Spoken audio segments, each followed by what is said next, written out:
that's over with.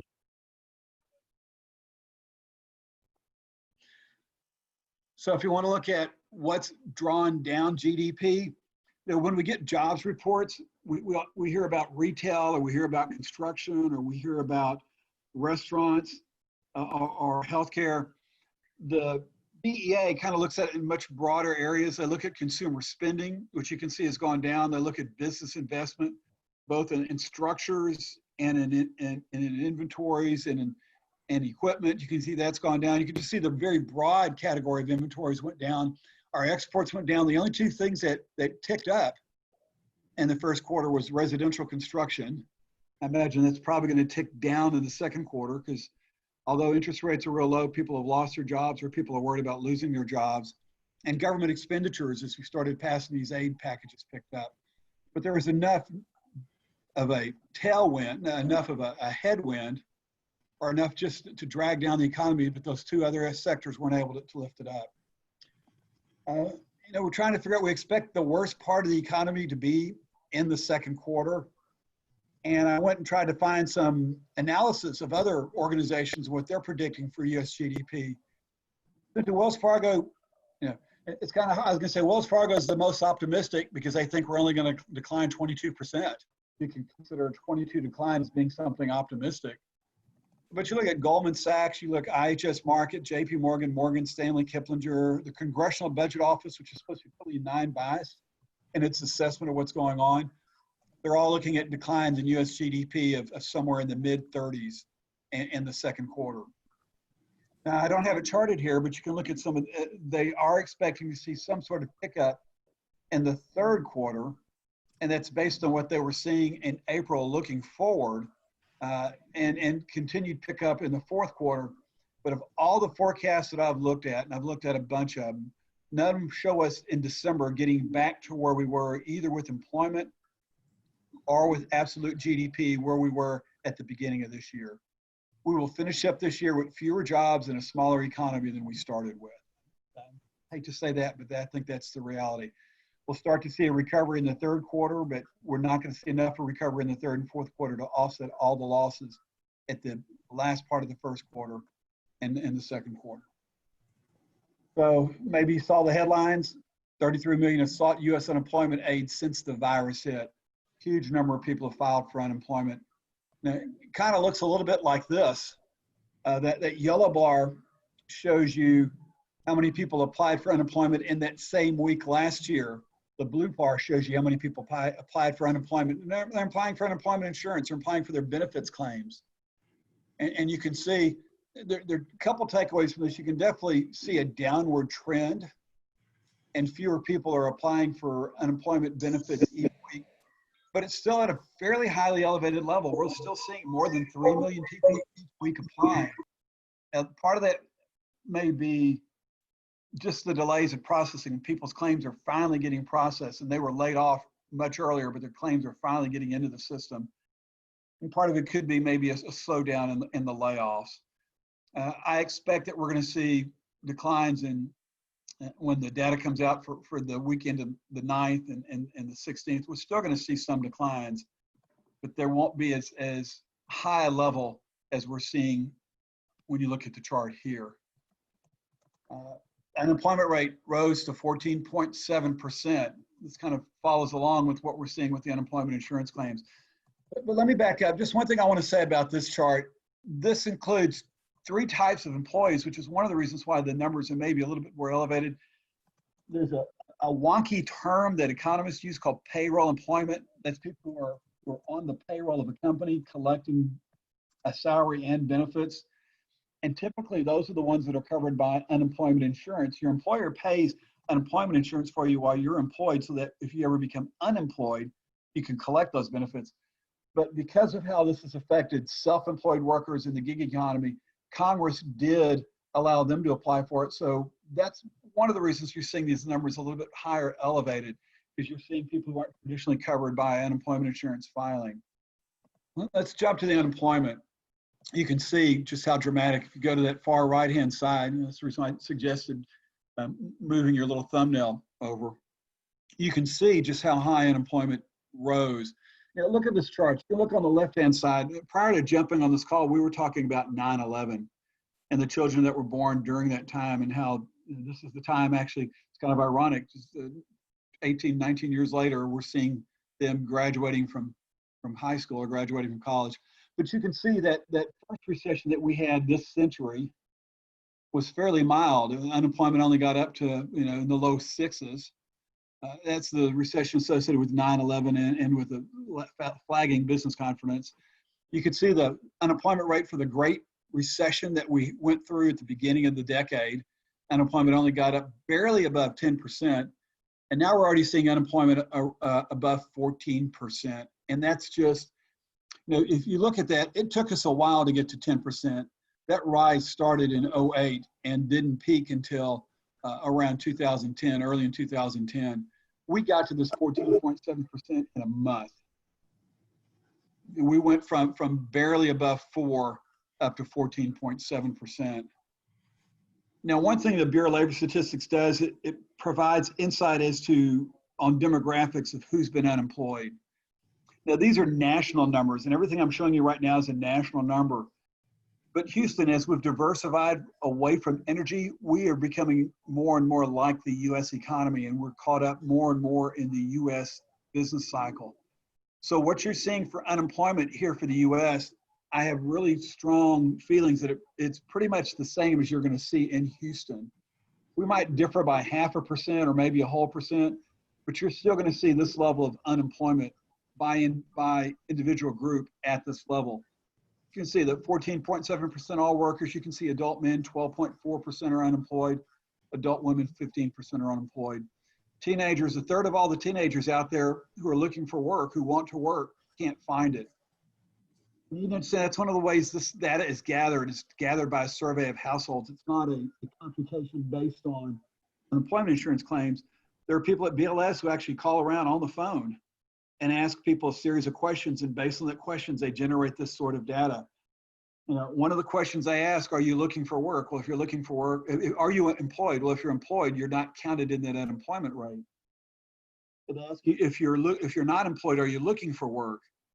If you're looking for work, you're counted in the unemployment rate.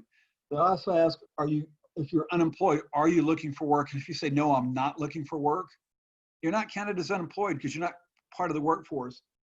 And you do have people out there who say things are so bad, I'm simply not going to look for work until I see things start to pick up. Those sort of people are not counted in the unemployment rate. That's one reason why the unemployment rate is probably higher than it's being reported. That's one of two reasons why. So once they say the next time they're surveyed, someone asks them, well, are you looking for work? They say yes. Are you employed? No. You'll see them show up in the numbers. We want to look here. We've got another set of data here. It shows you unemployment rate by ethnicity. And you can see every race and ethnicity is being hit pretty hard. If you look at these numbers, these are the highest unemployment rates by ethnic group on record for every group there, except for blacks. Blacks actually had a higher unemployment rate during parts of the Great Recession. So you can see it's pretty well spread across the board. And this is another one. This may be one of my favorites. My children were still young. I would have them sitting right here and say, look at this data, look at this data. I want to make sure that you guys go to college. You can look at this. Those who have less than a high school diploma, 1 out of 5 of those are unemployed. You've seen that unemployment rate go from 6.8 to 21.2%.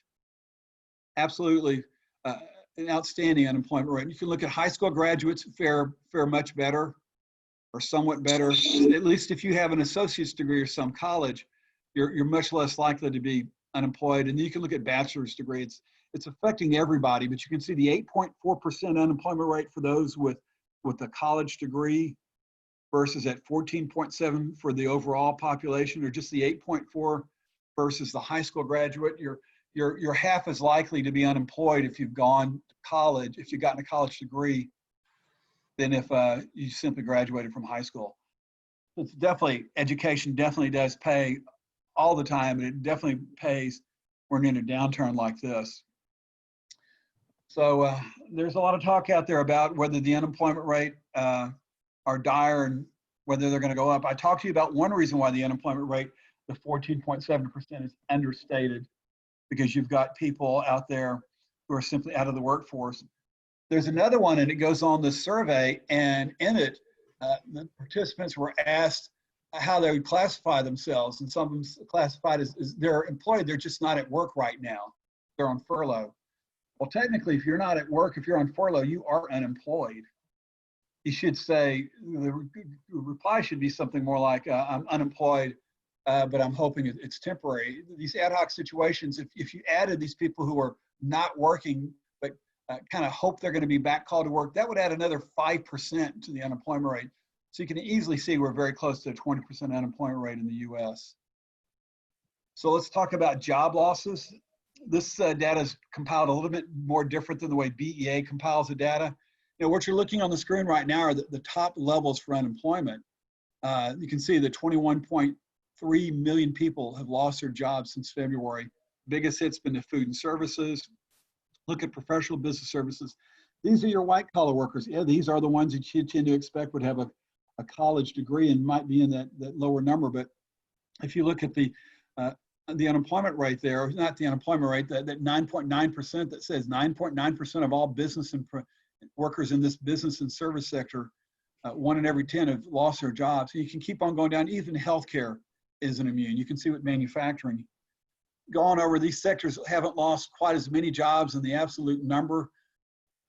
But as I talk to people and as I look at reports, we are starting to see more of the layoffs move into the white collar side. So I can see layoffs in financial activities. I can see layoffs. We definitely, if you saw the newspaper today, top of the headline, top of the fold, Houston Chronicle, they talked about just the large number of layoffs that are going to take place at City Hall. So there's layoffs going across every sector of the economy in March and April, and we'll probably still see some more in May. And I'm hoping that they'll start to plateau or stop in June or July. But that's a hope. That's not a forecast. It's not a prediction.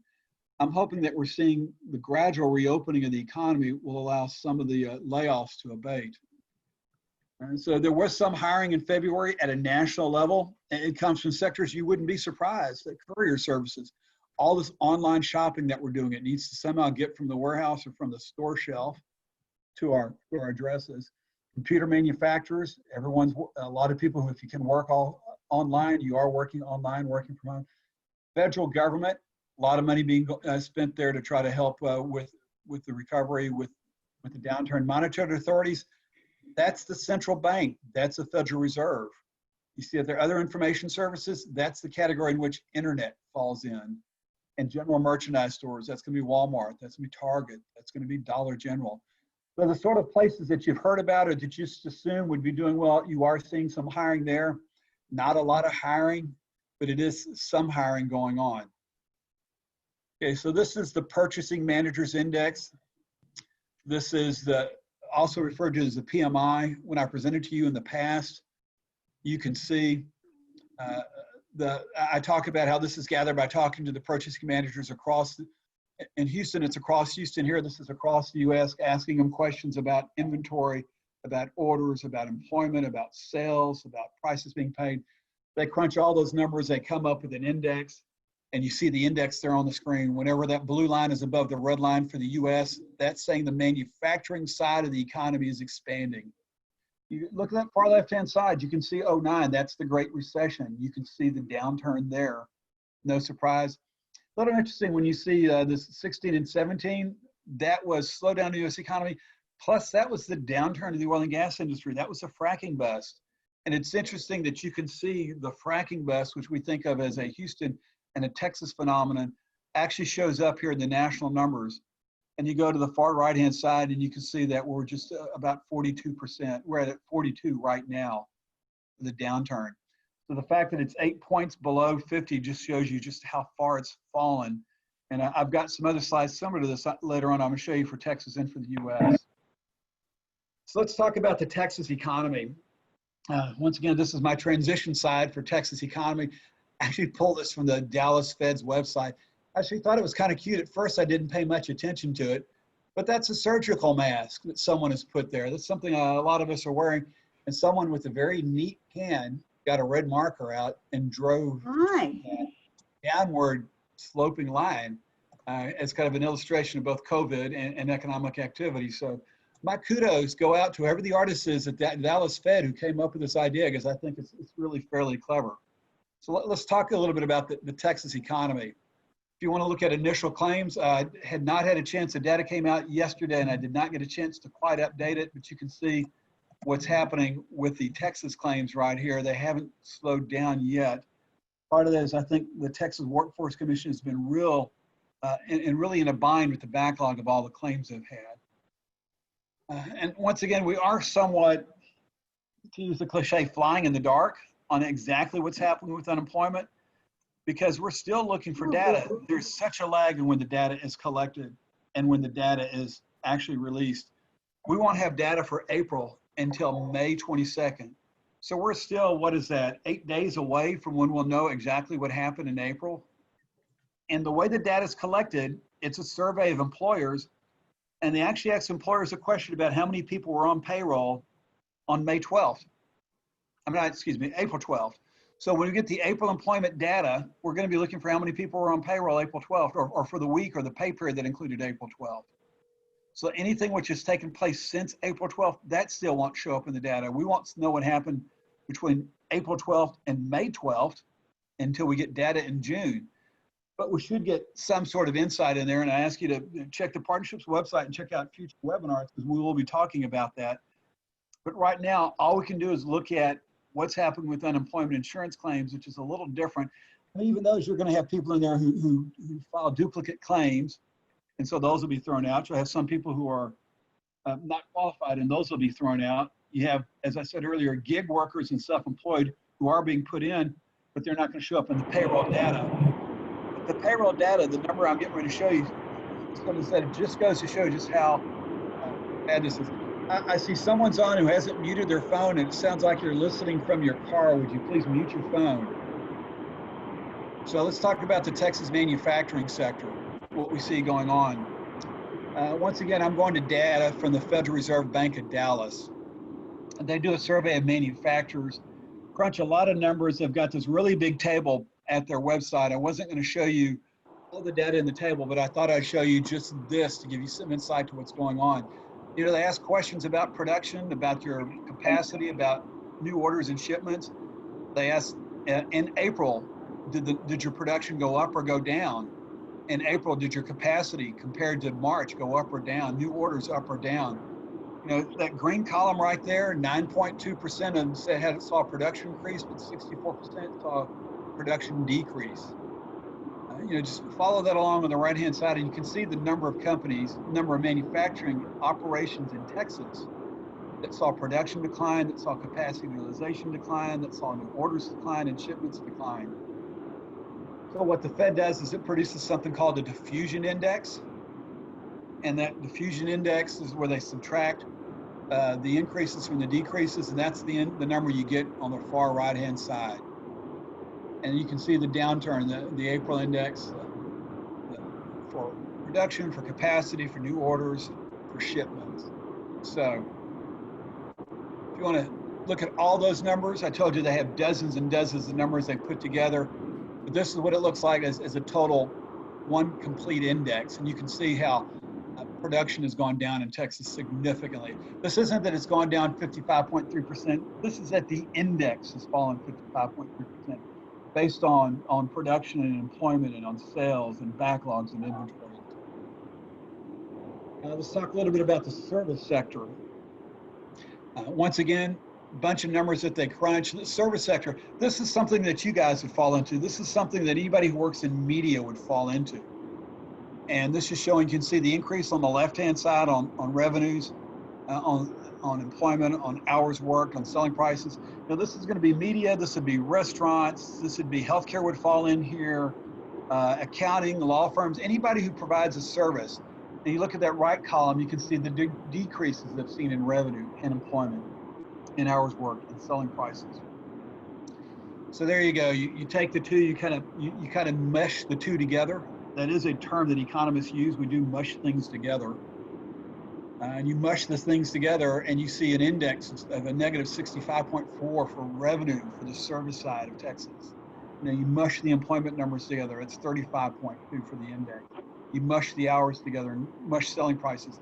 And it kind of gives you an idea of just the pain in April that we're seeing based on this.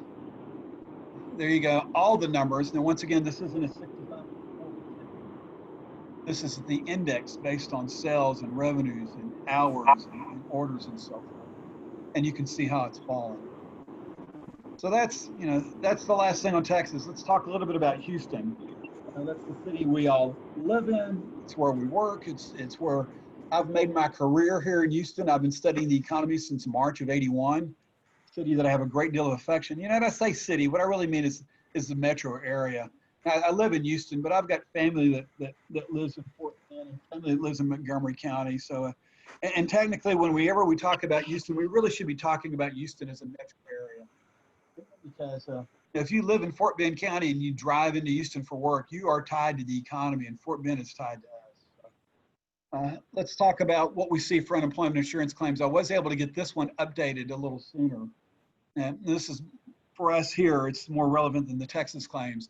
And you can see it looks like we peaked about the same time. It peaked for Texas and peaked for the US, but we're not seeing as dramatic a downturn in claims in Houston. I will let you know, I go back and I revisit this data on a weekly basis, and TWC is doing something to adjust the data, and each week they shave a few jobs, a few claims, a few losses off the previous week's claims. So that 45,000 that you're seeing from May 2nd, when we get the next week's data, they're probably going to shave that down to closer to 40. But we're still seeing a fairly high level of claims. You take all these numbers, and as I said, as economists do, we mush these things together, and you're going to come up with just about shy of 400,000 claims filed for unemployment benefits in the metropolitan area since the downturn began. Once again, there are duplicate claims in there. There are people who are self-employed who aren't going to show up in the payroll numbers. But it does give you some idea of just the level of pain. I mean, when you look at the red bar, which is last year, and you look at the blue bar, and you can just see just how quickly we fell into a recession in Houston. I'm not going to mince words. We are in a recession in Houston right now. We're in a recession in Texas. We're in a recession in the US.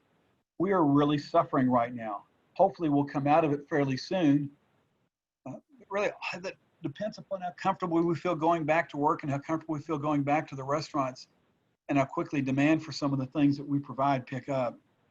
So let me go on. This is the Purchasing Managers Index. This is the other one that I talked about. This is the one that I've showed you guys before.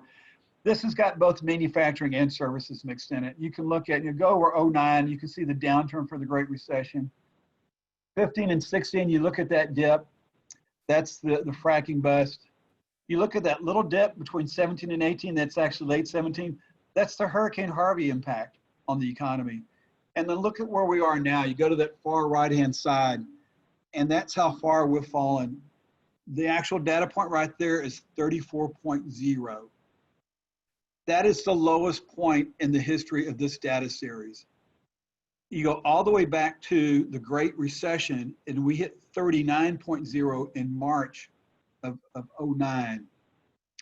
But it took us a while to get there. It only took us 2 months to get to 34.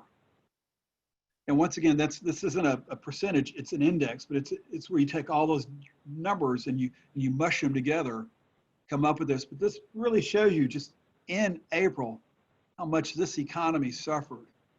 Now we'll get the next PMI will come out around the 10th of June, and the 10th of June, that number will show us what happened in May. Maybe we'll see an uptick in the PMI. We'll see it moving back to the red bar. That red bar is kind of the neutral point. But we're not going to get back to the neutral point in 1 month, not in 2 months, maybe in 3 months. I don't know, but when you drop off so quick, it would really take a surge in activity for us to get back up to 50. Talk about some of the other industries we have around town. This is chemicals. This is a chemical barometer. This is for the US. And once again, this is one of those things that the American Chemistry Council puts together, and they look at employment, they look at output, they look at sales, they look at rail car loadings, how many chemicals are being pumped into rail cars and shipped across the US. They look at a host of factors, and they come up with their index. And you can see their index of activity, how much that's fallen. Their index has fallen. This one is a percentage, 15% below where it was this time last year. And that's just for April. If we don't see a pickup, it'll probably fall even lower in May. Now, this is important because you think of all the industries along the ship channel, the refineries and the chemical plants. We account for a huge amount of the nation's chemical capacity. The number that you're looking at on the screen, this is a US number, but it applies to Houston because so much of the chemical capacity in the US is concentrated here in Houston. So if you look at one of our base industries, you can see the downturn there. This is another one. This is DBA filings, measure of activity that we see going on in Houston and in Harris County with these DBA filings. It's not the same as in corporations. In corporations, you become a legal entity. You can file as a corporation, and you can file the DBAs several different ways. But it is a measure. My brother started a company, and he filed a DBA. He dialed 5 different DBAs because he wanted to tie up that name every which way he could think to spell it. So there's a little bit of noise in there, but it's the same thing that was happening in April of 19, just the way it was happening in April of 20. So even though the DBAs may have a little bit of noise in it, the noise is the same across years and across months. So you can look there and you can see just how the number of DBAs, as a measure of business activity, people getting out and trying to start businesses, has fallen off. Association of Realtors, they've got a little bit more data that's going to be coming out later on today. There was some in the paper today. The partnership's going to be posting some on its website either today or tomorrow. And you look at new listings are down. You can look at active listings are down. You can look at the average list price is down. New listings, people don't want to put their home on the market when there's a pandemic. I don't want a stranger coming into my house. You guys probably don't either, and looking at it, even though I might want to sell it. Now I'm going to wait till the pandemic subsides. Or if I have a stranger come in my house, I'm going to hand them a pair of latex gloves and a mask before they enter. But that's one of the reasons why you see listings down is people are reluctant to put their home on the market. And you can see it with the active listings as well. The sales that are taking place, you have virtual home tours. And even if you talk to people, the new home builders, when they're trying to show some of their model homes, they have some real strict requirements on it. One thing they're saying, no children can come in the home. Because what do children do when they come in? They want to touch things. They touch doorknobs and handles and walls and fixtures. And so if someone's going to go out and look for a home, they only allow the mom and dad in. They set a specific time for them. Someone shows up to let them in the house, and that person doesn't even go in the house with them. They'll let them wander through the house and then come back out and ask questions for a distance.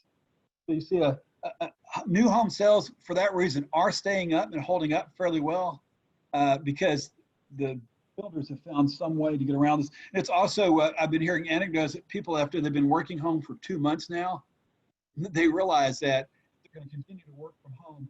This setup doesn't work. You can't do everything at the kitchen table. You need an office, or you need some unique space. You're actually seeing people going out looking for homes, knowing that they're going to probably be working from home from now on, trying to look for new product on the market. You look at airport system traffic. This is traffic both at Hobby and Bush. Just kind of showing how March looks over previous years. And you see March, we did have some passengers in March, through the middle of March, and then you can see airport traffic dropped off dramatically. And so next time when I show you this data, if it has April in there, you're going to see traffic in a few hundred or a few thousand. I mean, this is what it looks like nationwide. And this is the drop off. We've got daily data from the Transportation Safety Administration. Those wonderful people who check our luggage and who make sure that no one's carrying anything lethal on the plane. So the TSA, they count the number of people who they check every day. And you can see at the top where we were, and then you can see at the bottom where we were. And just this huge drop off. And I put this up, this is national data. And you can see the drop off on the national data starts at mid-March. And that's why I showed you this slide here through mid-March. I'm sure that when we get the April data for the Houston airport system, it's not going to look much different than this. There's just no one flying. You see a little bit of uptick on the very edge. That's people who finally just can't postpone that trip anymore, or people who've been living somewhere else and really need to get back to their house. If you look at data, the airline's saying they're only flying 10% full. The CEO of Boeing did an interview yesterday, and he said it may take 3 to 5 years for the airline industry to get back to normal. I know some of you guys, United and Southwest, are great corporate citizens and they're great advertisers. It'll be a while probably before they get back to advertising at a fairly significant level. City used to mix beverage receipts. This is kind of a fun indicator. Well, maybe it's not a fun indicator, depends upon where you are. But it shows, this is an idea of just what's happened to the restaurants and the bars. It's a measure of social distancing in a way. And think about in February, we sold $100 million worth of beverages in the city of Houston, for which taxes were collected on. And in April, we didn't even sell $13,000 worth. So, once again, this goes back to one, it's a measure of social distancing, just how much we shut everything down in April. But also shows you one reason why you're going to see places like the city of Houston have some challenges with finances, because people aren't going out and eating or drinking. And there you see it in the sales tax collections through March, what's happened with the city of Houston. April is going to be much worse. May will be much worse. When you think of sales tax collections, most people are thinking of retail, but businesses pay sales tax as well, as I'm sure you guys are well. So it's kind of a measure in the drop off in business activity. You can see it right there. Okay, just a few words about energy. I'm not going to go into too much detail. Giving you just kind of the overview, the headline pretty much tells you just how bad off the energy situation is right there. This is U.S. refinery capacity utilization. This is a U.S. number, but it applies to Houston because we've got a lot of refineries here. Look in the middle, you can see how far the refinery utilization dropped for Harvey when so much of the capacity was shut down. And you can look at them on the far right-hand side. The refineries, they want to run at 90% or better if they can. They want to be producing as much as they possibly can, because that's how they make their money. And when crude prices are so low, they love to run as high capacity as possible because they're buying their feedstock real cheaply and they can sell it fairly with a nice wide margin. But no one's driving anywhere. No one's flying anywhere. You're not seeing as much stuff with the factories. A lot of them shut down. They're not seeing as much stuff being moved about. And you can see how the refinery utilization has dropped down. We should be somewhere, we're entering into a peak driving season. We should be approaching 90% or better in utilization. And right now we're barely above 70%. Someone asked me the question on a call yesterday, well, what's this going to mean for gasoline prices? And when you hear that crude, let me get a little bit further in there. You can see what happened with crude prices. That drop that goes back to that day last month when everybody heard crude prices turned negative. And that's because there are people out there who buy and trade crude with no intention of ever owning the crude. For them, it's just another financial transaction. They're trading crude contracts the way other people trade bonds and the other people trade stocks. And they were looking at the contract may expire and they haven't found anybody to take it off their hands. And if it expires, they have to take physical delivery of the crude. Can't see someone sitting in an office in New York in an office tower filling the tower up with crude. They had to, and so they were willing to pay someone to take it off their hands so they didn't have to have physical delivery of the crude. Well, you see the price has gotten back up for crude. It's a little bit above 20. It was around mid 20s yesterday. That's still too low for the oil and gas industry. You need 25 to 30 just to cover the cost of producing. You need close to 55 or 60 to cover the cost of finding new crude. So you wonder what's going to happen with gasoline prices. They probably won't go up for a while because crude is so low and people aren't driving. And the refinery, their storage capacity is full. Even when demand starts to come back, they're going to be selling out of their inventory. And then they're going to still be able to buy crude at a fairly low price to replenish that inventory. So we're probably not going to see gasoline prices go up for a while. They're averaging about $1.50 on the U.S. Gulf Coast. Last year, they're averaging about $2.50. I don't see them getting above $2 anytime soon. So this is another very telling slide. This is the rig count. This is U.S. rig count. And you can look and see during the worst part of the fracking bust, we got down to 404 rigs. We're even below the worst part then. At these prices, the energy companies can't make any money, so they're not going to drill any new wells. The closer you are to the rig, the more at risk your job is. That's why we've seen the layoffs out in the field first. We're starting to see them in manufacturing in Houston now, and we're going to start seeing, and we have started seeing them on the white collar side as well. So that doesn't bode well for the oil and gas industry. I do not see any significant improvement in the oil and gas industry this year. It will be next year before we start to see some significant. And so there's some of the headlines out there. You can see written within a period of 2 weeks, oil spirals below zero. The next chapter for the oil crisis, the industry shuts down. Global demand starts a long, painful, and uncertain recovery. Interesting. All three articles were written by the same guy, and they're written about 2 weeks apart. But it's going to be a while before you're seeing these.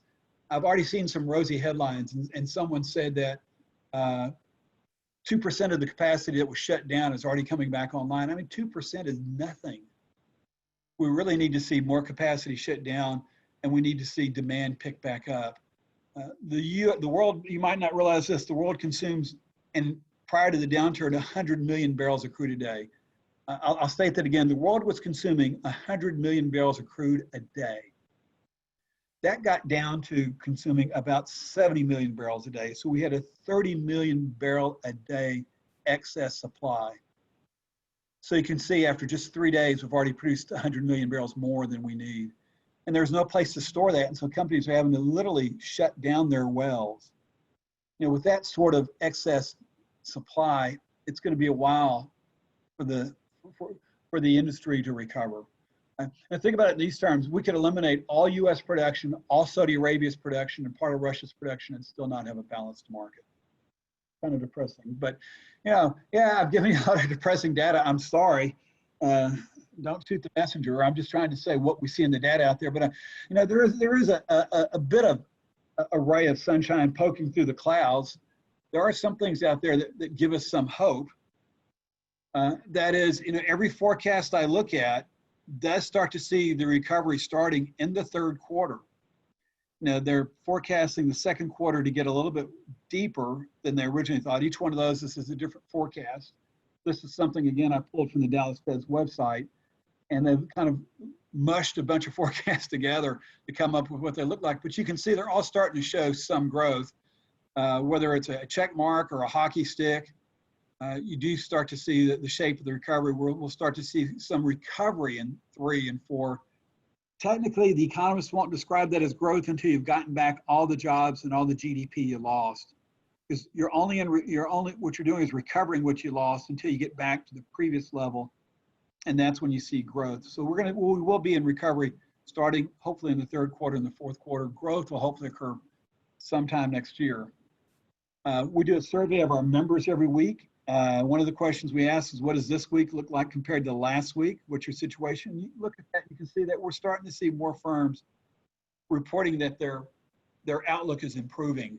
You know, it's only a fourth of the firms out there, but if you go back just 6 weeks ago, almost no one was saying their situation was improving. And then this is based on what our governor said. He wanted us to start gradually reopening May 1st. We asked questions, what have you done since reopening? You can see half of them never really halted operations. You see a small percent fully reopened, but you're seeing 17% that had been of those shut down. You start to see a gradual reopening or planning to reopen.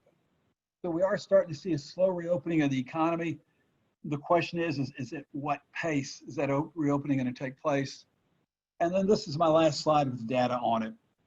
One of the questions we asked is, what serious assessments are you going to be making post-COVID-19 to figure out how you're going to change your operations?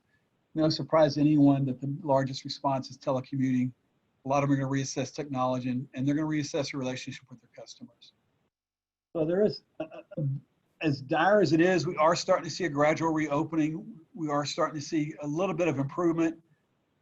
But the question is, this is going to be, I guess maybe the way it's likened to this, what we're seeing is people dipping their toe in the water to see whether it's warm enough to go in or too cold to go in.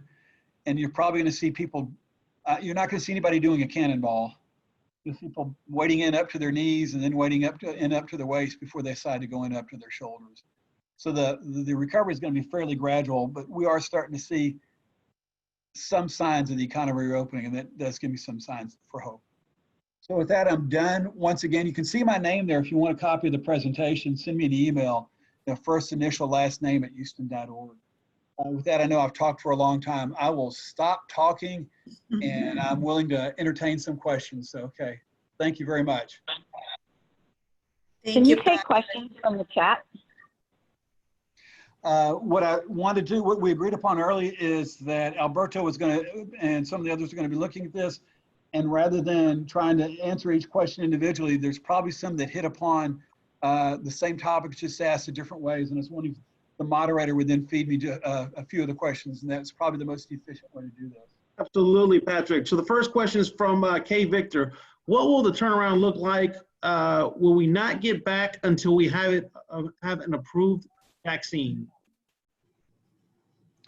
The turnaround depends upon you and me, and it depends upon how comfortable we feel going back to the office and how comfortable we feel going back out in public, whether there's a vaccine or not. We may have a vaccine, but I've got my mask on and I'm keeping social distancing, and I won't mind going back into the office, or I won't mind going back to work. It's going to depend upon consumer behavior. That said, restaurants will probably never be able to open back up with 100% of their capacity, so they will, they're at 25% now, they're going to go up to 50%. I can see a situation where restaurants remove a third of all their tables, and that's the way they're doing social distancing. So yeah, yes, we can recover before the vaccine, but it's going to depend upon yours and my comfort level, and the comfort level of the employers, whether they want to expose their employees to the risks of bringing them back to the office or to the shop floor or to the store floor or to the doctor's office. Okay. Second question, another one from K. Victor here. How many total jobs are there in Houston? Prior to COVID, there were about 3.2 million, what's referred to as non-farm payroll employment. That's a wonky term, but that's 3.2 million people who are working for a company and they were considered on payroll and collecting a paycheck. That does not include self-employed, and that does not include gig workers. If you add the self-employed and the gig workers in there, you probably get up to about 3.4. But as far as the data that you see reported every month by BLS or the Texas Workforce Commission, that is what's considered payroll employment, and that was about 3.2 million prior to COVID. Okay, got it. This is it looks like a two-part question from Lisa Flores. Can you tell us where Houston is performing better than the national economy? And then, although you say Houston economy is more diverse than ever in history away from energy, oil and gas industry, still has a major effect on the local economy. What percentage of the economy is tied to energy? Boy, that's a lot of things to talk about. I know you're looking for the sectors of the economy that are performing better than the U.S. as a whole. There are not many, and it's hard to put a finger on that. One of the things that businesses that were considered essential were allowed to remain open. And if you look at some of the things which take place in energy, the energy industry is considered an essential industry, and it could have stayed 100% open if it hadn't been for the drop in demand. Same thing with refining and chemicals. They could stay 100% open, and pretty much they are, but there's not the demand there. The problem is, and I hate to say this, in some ways, Houston is struggling more than the rest of the U.S. because we've got the double black swan. We have the same impact on from COVID that everyone else has, but we also have a key part of our industry is tied to oil and gas. On the other hand, I'm sure glad I'm not Orlando and waiting on tourism to come back. I'm sure glad I'm not Las Vegas, waiting for tourism to come back there. I get this question all the time. People say, are we too dependent upon oil and gas? I only get that question during a downturn. I don't get that question when oil is trading high and we're creating 100,000 jobs a year, and then people don't care about oil and gas. But if you look at it, if you wanted to put it, and this is not an exact, but approximately about a third of our economy is driven by what happens with oil prices, what happens in the oil and gas industry. Another third is driven by what happens with the U.S. economy as a whole. If you think about it, we went through a pretty rough time in 15 and 16 when the oil industry lost 95,000 jobs. Our economy was flat for job growth. We actually only lost 5,000 jobs over those 2 years. That's because the sectors that were tied to the U.S. economy were still growing while the sectors tied to oil and gas were pulling us down. And they kind of helped offset. And the other third is global trade, our ability to sell stuff overseas. And we think of the Port of Houston, but there's also Galveston and Texas City and the airport. And it's not just trade in commodities and products, it's trade in services. I do know there are some ad agencies in Houston that are doing business in Latin America. and there are engineering firms that are selling engineering services in Indonesia and overseas. So, you know, if we saw a pickup in the U.S. economy or pickup in the global economy, that would very much help with the negatives that's happening with oil and gas right now. With the oil and gas, we were 80 or 90% dependent upon oil and gas 35 years ago. Earlier in my career, we're probably only about a third dependent upon it now.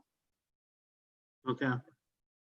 Sorry, that's a long answer, but I felt it needed a long answer. No, that's great. Okay, and the last one for right now that I have is from Jennifer Chandler. Is the growth information statewide or local? It was broken down. The information, the very first information I presented you was for the U.S. And then I transitioned and I was talking about Texas. And then the last stuff, when I talked about the 400,000 initial claims for unemployment insurance, that was for Houston. So if you get a copy of my slides and you look at it, you can see the transition where it should say U.S. in the slide. If not, I apologize for that. But it's obvious where the Texas stuff begins and it's obvious where the Houston stuff begins. You know, to summarize it, we've lost close to 22 million jobs nationwide. The unemployment rate, the real unemployment rate is around 20%. Houston has easily lost 300,000 jobs, even if we have duplicate claims and other people, stuff that's going to filter out of the unemployment insurance claims. But not all those 300 jobs are going to show up in the April data. They're going to show up both in the April and the May data. Okay, Patrick, she specified her, the Outlook slide specifically. The Outlook, oh, that Outlook slide. Oh, I'm sorry. That Outlook slide is for the global economy. And that's what we need to see. The global economy needs to recover for this, because if the global economy doesn't recover, the U.S. is going to limp along. So we still, and especially Texas, we sell so much stuff globally. We are so much tied to the global economy now. The U.S. will do okay, but it will do a lot better when the global economy recovers. And that's what we need to see. Now, if the global economy doesn't recover, we're not going to see the demand for petrochemicals or refined products. Wonderful. That's all I have, Patrick. I really appreciate your time. I'll go ahead and hand it over to Karen and Ashley to end it out. Thank you so much, Patrick, for your time. And I'm going to pass it over to Ashley to close the program.